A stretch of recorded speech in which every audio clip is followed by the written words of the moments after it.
उम्रे का तरीका आसान लफ्ज़ों में समाअत फरमाएं। बुनियादी तौर पर उम्रा के 2 रुकन हैं, 2 फ़र्ज़ हैं और 2 वाजिबात हैं। एहराम और तवाफ़ ये फ़र्ज़ हैं और सई और हलक या कसर ये वाजिब हैं।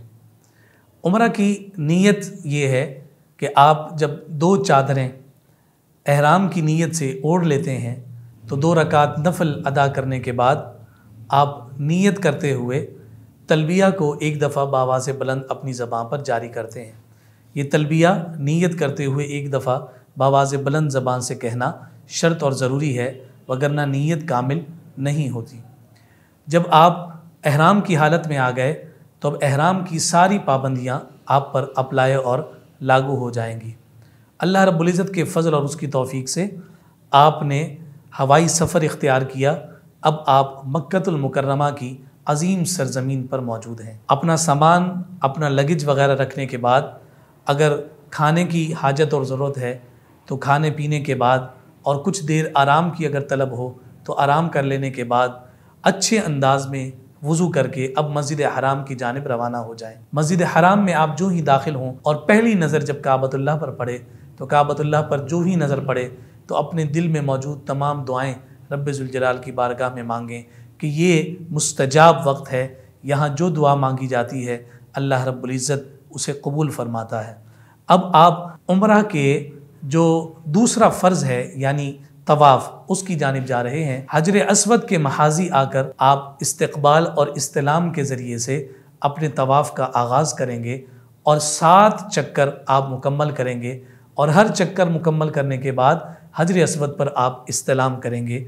इस तरह से 7 चक्रों में आप 8 दफ़ा इस्तिलाम करेंगे।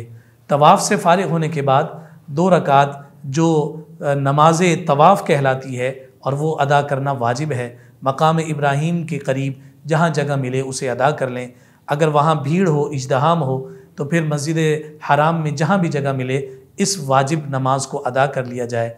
अब फ़राइज़ अदा हो चुके, अब आप पहले वाजिब यानी सही की जानिब रवाना हो रहे हैं। खूब जी भर कर और दिल भर कर आब ज़मज़म को नोश करें और अब आप सफ़ा की पहाड़ी पर चढ़ जाएं और काबतुल्लाह की जानिब रुख करके ढेरों दुआएं मांगें, अल्लाह की बारगाह में गिड़गिड़ाएं और सही के आगाज़ की नीयत करें और यूँ आप सफ़ा से मरवा की जानिब रवाना हो जाएं।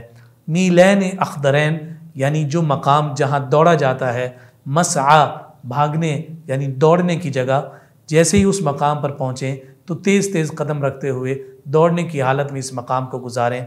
मरवा पर पहुँचेंगे तो आपका 1 चक्कर मुकम्मल हो जाएगा। मरवा से सफ़ा आपके 2 चक्कर हो गए। यूँ 7वां चक्कर आपका मरवा पर मुकम्मल हुआ। अल्हम्दुलिल्लाह ये वाजिब भी मुकम्मल हुआ। सई का वाजिब अदा करने के बाद अब आप हल्क या कसर की जानिब जाएंगे। हल्क ये है कि आप अपने सर के सारे बालों को साफ़ करवा दें और कसर ये है कि आप अपने सर के जितने बाल हैं उन बालों का चौथाई हिस्सा आप उसे उतरवा दें। तो इस तरह से ये कसर का वाजिब अदा हो जाएगा। हल्क या कसर वाजिब अदा कर लेने के बाद अल्हम्दुलिल्लाह अब आप पर से एहराम की भी सारी पाबंदियाँ मुकम्मल हो गई हैं।